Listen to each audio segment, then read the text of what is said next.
네, 이번 순서는 청년 정치인의 시각으로 정치권 이슈를 분석하고 토론해보는 뉴스앤 청년 맞술 시간입니다. 권지웅 더불어민주당 전 비대위원, 문성호 국민의힘 대변인 두 분 나오셨습니다. 안녕하십니까? 네, 어서 오십시오. 반갑습니다. 네. 집권여당 국민의힘 비대위 전환의 첫 관문이 이제 통과가 되면서 사실상 비대위 출범이 이제 가시화됐는데요.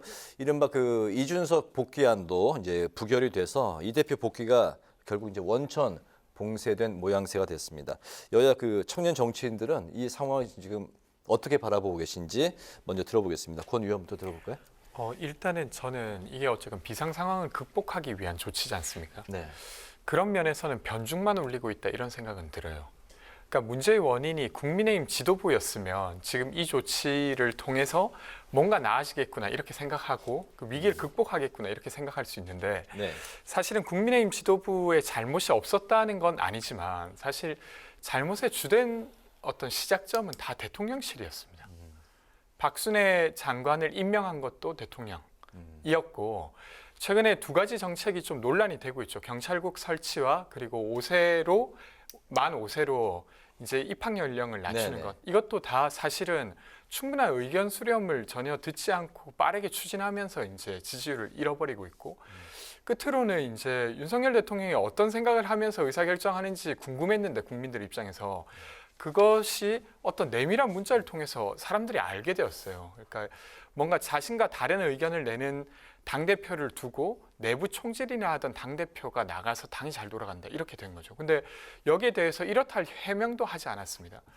그럼 그것이 위기 상황의 원인이면 그것을 극복할 수 있는 대책을 냈어야 되는데 그게 아니라 갑자기 당 지도부만 바꾸고 있어요. 심지어 그 책임을 가진 사람들은 전혀 변화가 없고 당 지도부만 쇄신시키고 있어서 이게 뭔가 이 변죽만 울리고 있다 이런 생각은 들고요. 두 번째로는 이준석 대표 입장에서는 억울할 것 같습니다. 그러니까 국민의힘 윤리위 징계로 인해 6개월 정직 처분을 받은 건 공식 절차를 통해서 받은 거기 때문에 좀 인정할 만하지만 지금 이것은 본인이 야기한 비상 상황이라고 보기 좀 어렵지 않습니까? 그런 상황에서 갑자기 이렇게 결정을 해보는 거예요. 선출된 당직을 가졌던 당대표를. 그래서 금연 두 가지가 있는 것 같습니다. 네. 국민의힘 비대위 전환의 존재 조건이 말씀하신 이제 비상 상황인 건데 네. 현재 문성호 대변인은 비상 상황으로 인지를 하고 계신 건지 그리고 이준석 대표 복귀 원천 봉쇄 이 상황에 대해서 어떤 입장인지 들어볼까요? 그러니까 지금 당내에서 정말 여러 가지 의견들이 있는데 아무래도 지금 저희가 지지율이 많이 좋지 않게 나오고 있지 않습니까?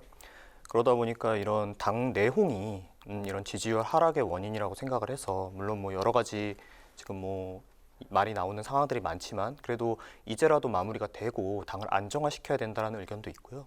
그렇지만 다만 여기에서 어떤 당원 당규상의 어떤 절차적인 문제나 네. 이런 해석의 문제에서 달리 생각하시는 의견도 많이 있기 때문에 사실 이런다고 해결될 문제는 저도 아니라고 생각을 합니다. 다만 그래도 이제 당의 어떤 내용을 정리하는 입장에서 최소한으로 할 수 있는 방법이 이것뿐이 남지 않았다 이렇게 생각드립니다. 네, 이준석 대표 복귀 이게 좀 이제 불가한 이런 상황으로 가고 있는데 네. 그 부분은 어떻게 보세요? 이제 당원 정지 6개월이 되고 이제 지금 비대위 개월수가 아직 뭐 정해진 건 아니지만 네.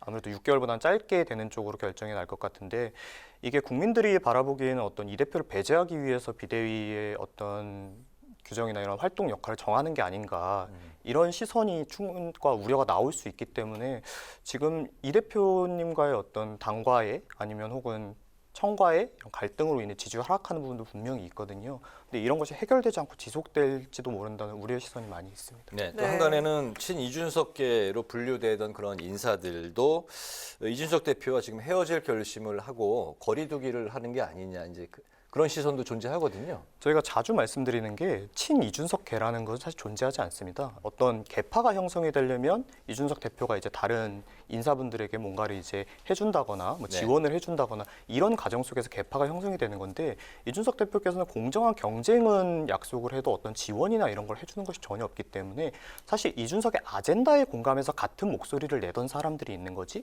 이준석계라는 건 존재하지 않습니다.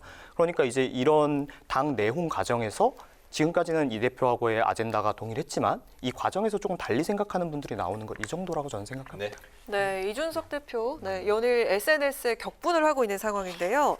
바보들의 합창이다. 그리고 코미디 등의 단어를 써가면서 그 당의 결정을 비판한 데 이어서 연이틀 그 윤 대통령 저격에도 나섰습니다. 내부 총질에 대해서 한심한 인식이다. 뭐 이렇게 발언을 했는데 가처분 신청 등의 법적 대응을 할 것으로 보이는데 이게 승산이 있다고 보시는지 들어보겠습니다. 이게 어떤 법적 대응으로 나가는 건 뭐 시민으로서의 권리니까 뭐 그거에 대해서는 이해하고 싶지 않지만 지금 아무래도 당이나 청에서 이 대표님을 좀 밀어붙이는 것처럼 보일 수 있는 상황이지 않습니까? 네. 그러다 이 대표님도 뭐 거기에 대한 대응을 하시는 거라고 생각하고요.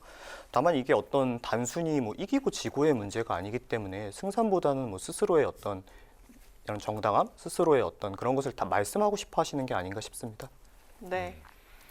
저는 당연히 반발할 거라고 생각되는데 두 가지 측면 때문인데요. 하나는 지금 당대표가 징계를 받고 떠난 직무를 하지 못한 이 상황을 사고로 규정할 것인가, 그러니까 일시적인 상황으로 네. 규정할 것인지 아니면 아예 직무를 하지 못하는 상태인 거리로 규정할 것인지를 한 차례 논의를 했어요.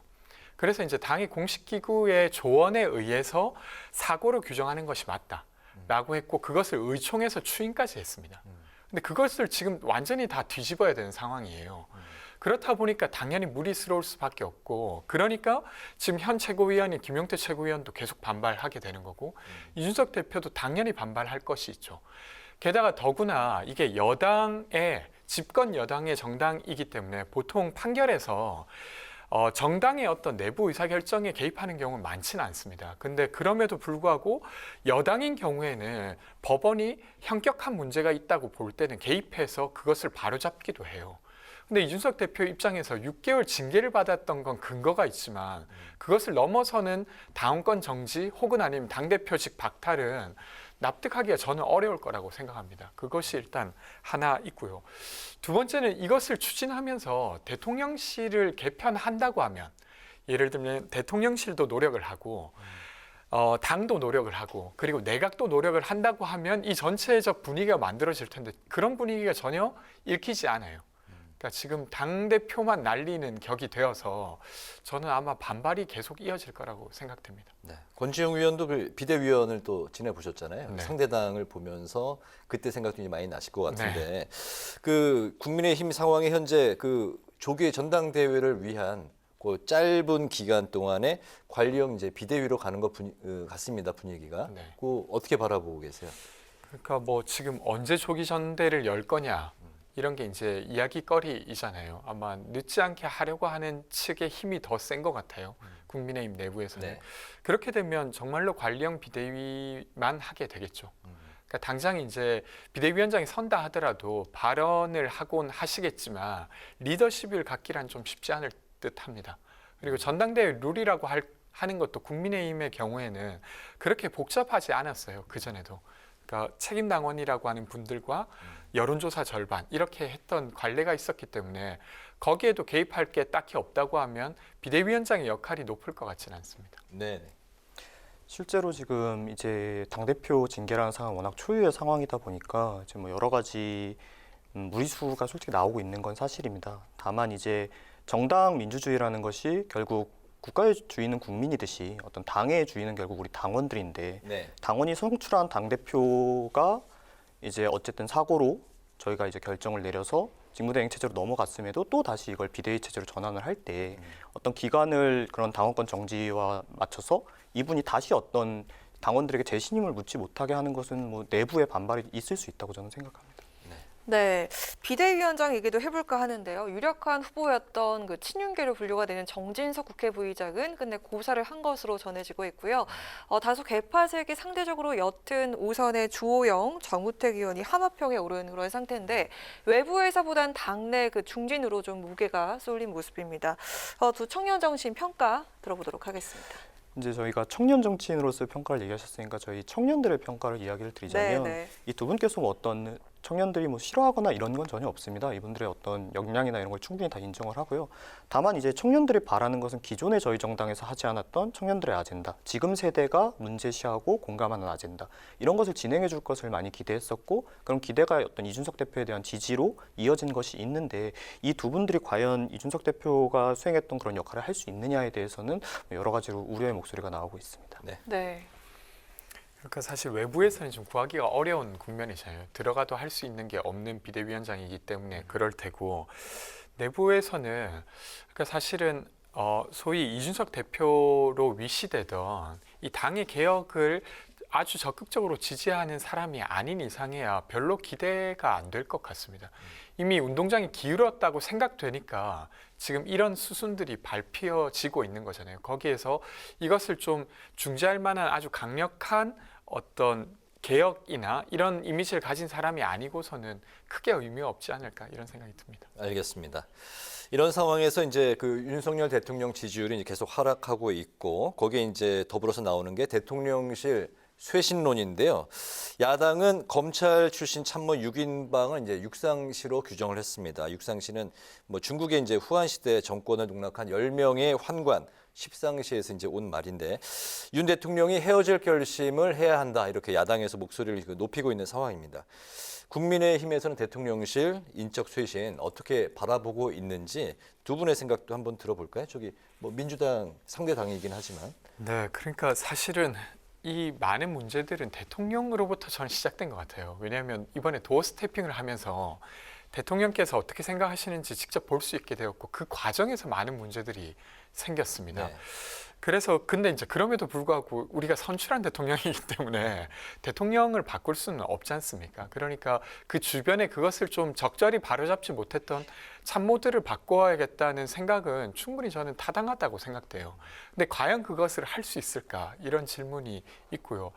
사실은 지금 이런 거지 않습니까? 30%로 지지율이 떨어졌다고 하는 건 중도층이 기대를 접은 거예요. 사실 새로운 정부를 세우면서 뭔가 좀 이것 정도는 바뀌지 않을까 했는데 그게 잘 안 됐던 거고, 30%에서 20%까지 됐다는 거 윤석열 정부를 아주 지지했던 사람조차도 위험하다라고 본 거라고 저는 생각합니다.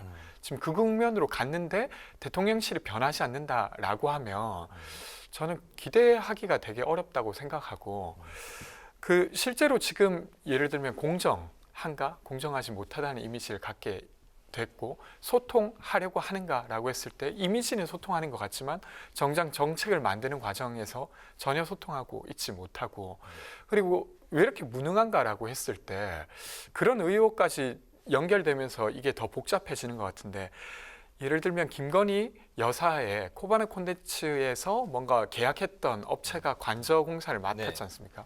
별일 아닌 것 같아도 사실은 저렇게 사적으로 이것을 운영하느라 무능한 거 아닌가? 뭐 공무원 합격은 권성동? 그거 챙기느라 무능한 거 아닌가? 이렇게 연결되고 있는 상태예요. 근데 이것을 끊어낼 수 있는 인적 쇄신이 없으면 사실 국민들이 기대하기가 되게 어렵지 않을까 싶습니다. 국민의힘 내부에서는 대통령실 뭐 인적 쇄신은 어느 정도 심각하게 바라보고 있나요? 사실 아직 이 윤석열 정부가 출범한 지 오랜 시간이 지나지 않았기 때문에 이분들이 뭐 어떤 십상시에 빗대서 육상시라는 이야기를 듣기에는 아직 조금 어폐가 있다고 생각을 합니다. 다만 지금 저희 대통령 지지율이 28%까지 떨어지고 있는 심각한 상황이고, 또 인사에 대한 이야기들이 오늘 조사는 한국갤럽 24%대까지도 네, 여러 가지 조사 네네. 제가 이제 본 건 28%로 오늘 나왔었는데, 이제 이렇게 떨어지고 있는 상황에서 인사에 대한 이야기가 많이 나온다면 이걸 또 쇄신해서 보여주는 것도 어떤 국적 동력을 되찾기 위한 한 가지 방법이 될 수 있다고 생각합니다. 다만 이제 얘기하셨던 뭐 다른 부분들은 아직 좀 더 사실 확인이 필요한 부분이기 때문에 이런 걸 가지고 아직 무능하다라고 하기에는 아직도 보여준 게 너무 없다. 그러니까 우리가 5년이라는 임기가 있는 만큼 조금 더 기회를 줘야 된다고 저는 생각합니다. 대통령 휴가가 이제 끝나고 다음 주에 다시 이제 출근을 할 텐데, 대통령이 어떤 카드 뭐 뭔가를 이렇게 좀 판을 좀 약간 전환을 가져올 수 있는 그런 카드가 현재로서는 조금 더 지켜봐도 된다, 그 말씀이신가요? 지켜봐도 된다라기보다는 지켜봐야죠. 왜냐하면 우리가 선출한 대통령이기 때문에 뭐 지금 짧은 기간에 보여준 모습만 가지고 판단을 하기에는 너무 오히려 국정이 혼란할 수 있기 때문에 네. 조금 더 역할을 해주실 거라고 저는 기대하고 있습니다. 네. 네, 자 이번에 민주당 상황 보도록 하겠습니다. 전당대회 지역 순회 경선이 내일 강원과 대구, 경북에서 출발 테이블을 끄는데요. 확대명 관측 속에서 논란이 되고 있는 그 이재명 의원의 사법 리스크 그리고 최근 또 논란이 되고 있는 그 실언, 설화 리스크는 판세에 각각 어떤 영향을 줄지 한번 관측해 보도록 하겠습니다. 실제로 이번 여론조사에서 이재명 후보가 이제 대표가 된다면 사법적인 리스크가 있을 것이다. 이런 게 국민들 생각이 한 60% 정도가 있을 것이다라고 생각하시는 네. 여조가 나왔거든요. 근데 저는 이제 지금 민주당에서 걱정이 되는 게 뭐냐면 민주당이 이번에 당헌을 바꾸려고 하고 있습니다. 어떤 게 있냐면 민주당 당직자나 어떤 대표 이런 분이 어떤 부정부패와 관련된 이제 이유로 기소가 된다면 이제 당직을 정지하고 윤리를 열도록 당원이 되어 있습니다. 그런데 지금 이제 기소 리스크가 있다 보니까 그 경우에 어떤 당대표의 권한이 정지되는 걸 막기 위해서 지금 당원을 바꾼다는 이야기가 있거든요.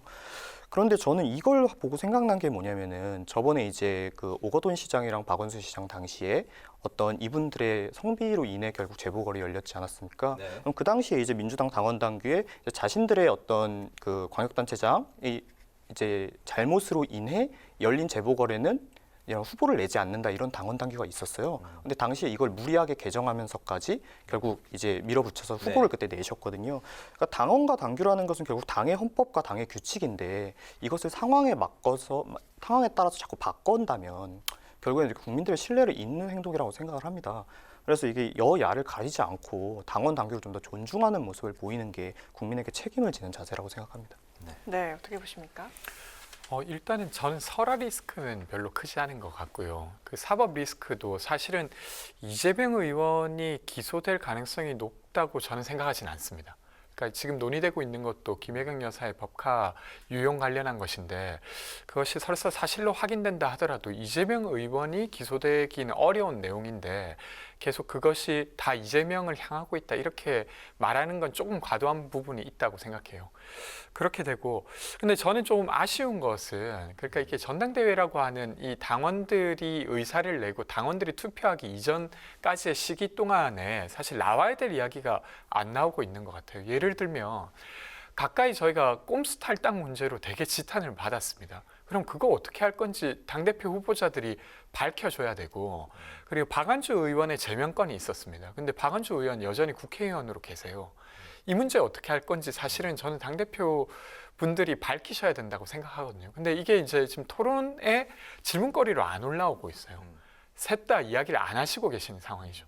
좀 다른 측면으로는 예를 들면 연금개혁 관련해서 어떤 입장을 낼 것인가 이런 것들이 좀 올라와줘야 사람들이 관심을 가질 텐데 그게 안 되고 있어서 그런 건 좀 많이 아쉽습니다. 그렇군요. 민주당 이제 전대 지금 흥행에 대해서 이제 말씀을 하셨는데 그렇다면은 흥행을 좀 그런 국면으로 좀 그 바꾸기 위해서는 가장 시급한 게 어떤 거라고 생각을 하시는지 그리고 97 단일화가 이게 쉽게 지금 결성되는 것 같지 않습니다. 말은 많이 나오고 있는데 뭐 1, 2위 간의 표차가 생각보다 많지 않았고 네. 또 3, 4위 간의 표차가 많지 않아서 2, 3위 간에는 그렇다면 뭐 이렇게 좀 논리적으로는 네. 좀 표차가 좀 낮기 때문에 네. 그렇기 때문에 한쪽에서는 원하지만 또 한쪽에서는 지금 서둘러 할 필요가 없다. 그렇죠. 자신의 인지도를 좀 많이 올리는데 지금 이제 뭐 중요한 시간이다. 뭐 이렇게 해가지고 이제 단일화가 쉽지 않은 상황이라고 이제 예측들이 많이 나오고 있는데 물밑 접촉은 이루어지고 있는지 그리고 단일화의 그 가능성에 대해서는 어떻게 생각하시는지 민주당 전당대회 흥행을 위해서는 가장 절실하게 필요한 게 어떤 거라고 보시는지 두 가지. 일단 단일화 관련해서는 저는 여전히 가능성은 아직은 있는 것 같아요. 근데 이제 그 가능성이 높아지려고 하면 둘이 합치면 어쩌면 이길 수도 있다 이런 게 좀 있어야 되는데 네. 지금 그 국면으로 안 가는 게 조금 1위 표차가 뭐 그 밝혀지진 않 공식적으로 밝혀지진 네. 않았지만 네. 뭐 그렇게 많이 생각보다 차이가 안 적었다고 났다 하시더라고요. 예. 네. 2, 3위가 또 이렇게 같이 합치면은 네. 경쟁이 될 수도 있지 않나요? 그러니까 사실은 중앙위원들이 지역위원장들이 많이 계십니다. 그러면 지역위원장들은 사실은 지역의 대의원들과 연결돼 있기 때문에 그분들의 표가 어느 정도 이제 생각보다 해볼 만하다라고 하면 저는 단일화의 동력이 생긴다고 생각되는데 네. 근데 또 한편으로 권리당원분들이 투표를 하는 입장에서는 이재명 의원이 직전에 그 대선 후보셨고 네. 그리고 나름 능력을 인정받은 정치인이에요. 그러다 보니까 또 그 측면에서는 좀 불리하다기보다 이재명 후보가 유리한 상황이 있는 거죠. 근데 저는 사실 이야기 드리고 싶은 건 되려 그 둘이 합쳐도 이기지 못할 것 같은 상황이어서 단일화를 안 하는 게 아니라 그럼에도 불구하고 단일화를 하려고 한다고 하면 저는 저번에도 말씀드렸는데 이 두 후보 말고 나머지 지금 컷오프된 5명의 후보가 있습니다. 근데 이 사람들의 마음을 살 수도 있다고 생각해요. 그러면 그것이 어떤 세력으로서 이재명 의원과 좀 겨루어서 볼만한 전당대회를 만들 수 있지 않을까? 그리고 볼만한 전당대회를 만든다고 하는 거 그게 치열한 과정에서 뭔가 진일보하게 되는 거죠. 아까 제가 던졌던 어떤 질문들도 만약에 어떤 후보는 받을 수 있고 상대 후보는 못 받을 것 같으면 그 질문을 가지고 나오겠죠. 꼼수 탈당 어떻게 해야 할 거냐라고. 그러면 그것이 이제 뭔가 논쟁을 만들고 그 다음을 만드는 거거든요. 근데 이제 그게 지금 안 되고 있어서 좀 아쉽고 어쨌건 어떻게 전당대회를 흥행하게 할 거냐의 측면에서도 저는 이 지점이 핵심이라고 생각합니다. 후보들이 다른 답을 낼 수밖에 없는 질문들을 하기 시작해야 되는데 아직까지 그러지 못한 것 같아요. 왜 그렇다고 보십니까? 그러니까 이게 그 사실은 예, 짧게 부탁드립니다. 당대표가 되지 못하더라도 자기 색깔을 낼 수 있는 것을 함으로써 이번에 얻을 수 있는 걸 얻어야 되는데 그 생각을 아직 못 하시는 것 같아요. 그래서 모두에게 지탄받지 않는 선거를 치르려고 하시니까 네. 그런 질문들이 못 나오고 있는 것 같습니다. 알겠습니다. 8월 28일이 이제 그 본 경선 날이니까 최종 마지노선 단일화를 위한 시간도 그렇게 많지는 않은 상황인 것 같습니다. 저희가 너무 발언 기회를 한쪽에만 몰아드린 것 같은데 뭐 하시고 싶은 말씀 있으면 짧게 근데 한번 뭐 들어볼까요? 저도 이제 네. 다른 당이지만 지금 말씀하신 것처럼 너무 격차가 심하게 나기 때문에 흥행이 되지 않는 게 일단 첫 번째가 있고 네, 격차가 너무 많아서. 예, 그리고 압도적으로 이기고 있는 1위 이재명 후보가 결국 기존의 어떤 민주당의 어떤 비판받았던 점을 그대로 가지고 가는 변화되지 않은 후보라는 게 더 안타깝습니다.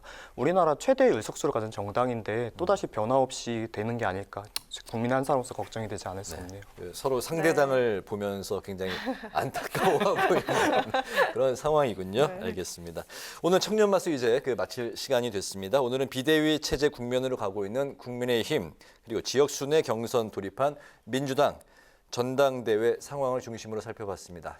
지금까지 권지웅 더불어민주당 전 비대위원, 문성호 국민의힘 대변인 두 분과 함께 말씀을 나눴습니다. 오늘 말씀 고맙습니다. 잘 네, 들었습니다. 고맙습니다.